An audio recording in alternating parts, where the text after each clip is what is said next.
The trains first rolled into Glenwood Springs in 1887, creating easier access in the town, which in turn created a boom.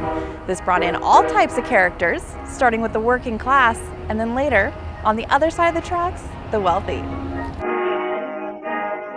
Hold your hand down, naughty boy. Hold your hand down, naughty Oh, Glenwood's seedier history happened when it first began here. In 1800s, the early 1800s, Carbonate was a place where a big mining boom was going to happen, and that was up on the flat tops. And it brought in miners and all kinds of people. And it was supposed to be the seat for Garfield County at that time. But with the cold winters and stuff, they realized they couldn't do it up there. So they brought everything down to Glenwood. And when they did that, Glenwood started growing, and it became like a tent city. And along the riverfront were lots of saloons and hotels, of course, brothels, because the women started coming in to service the miners and the agricultural men, the farmers. Gussie Blake was the first madam in Glenwood Springs, and she was the common law wife of John Blake, who was a founding father of the town. She and John built a two-story house on the corner of Riverfront and Bennett Avenue, and that was her brothel. The red light district in Glenwood was basically 7th Street, and that was from Cooper Avenue up to Lookout Mountain. What happened was in 1887, when the trains came to Glenwood Springs, the trains brought business and things started booming, but it also brought really the scum of the earth as well. And I'm not saying that prostitutes were the scum of the earth, but they did come in droves here. And so they had brothels all the way down 7th Street. You could just jump off the train and go to the brothel. What cleaned up the town was in 1916, when Prohibition began here in Colorado. It was early. Colorado started Prohibition. So the saloons turned from serving liquor to soft drinks and candy and stuff like that. And so that was really the decline of the prostitution in Glenwood. In 1893 is when the Hotel Colorado was being built, fashioned after a villa in Italy. And it was being built by a man by the name of Devereaux, very involved in that. They wanted to make Glenwood a resort tourist area with bringing in lots of money and amazing guests.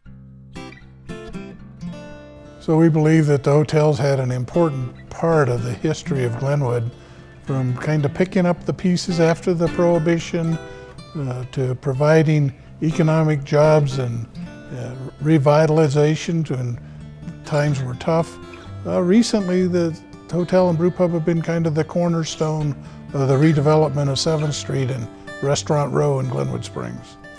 The general history of the Hotel Denver is that it was started down the street in the late 1800s by a man named Art Kendrick, and in 1905 Henry Bosco rented the top floor of what was then a saloon and started the Star Rooms, and it's been owned by the Bosco family since 1905. We ended up acquiring it in 1991. During the harder times of the Prohibition and the Great Depression, the hotels basically hung on for dear life. They was not nearly as busy. It was a popular area for people to buy grapes for their own wineries from Mr. Bosco, where they made their own wine at home. You can do that during the Prohibition. Some of the more famous guests at the Hotel Denver include Diamond Jack, who came to Colorado accused. He was basically a convicted felon of kidnapping and murder. One of the other more famous guests of the Hotel Denver was apparently Clark Gable, the actor from Gone with the Wind. He liked to come out in the 30s and go fishing for a week, as I understand it.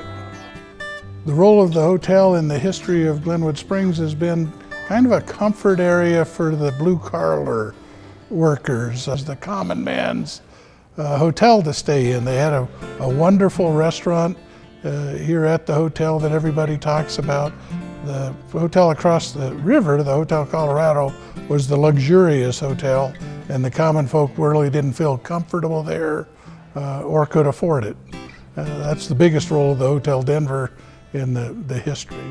We think the Hotel Denver is still kind of the common folk place that my wife April's done a wonderful job of converting the hotel into a boutique hotel that is very comfortable for people, but not so ritzy that you feel uncomfortable. The hotel is a 68-room boutique hotel.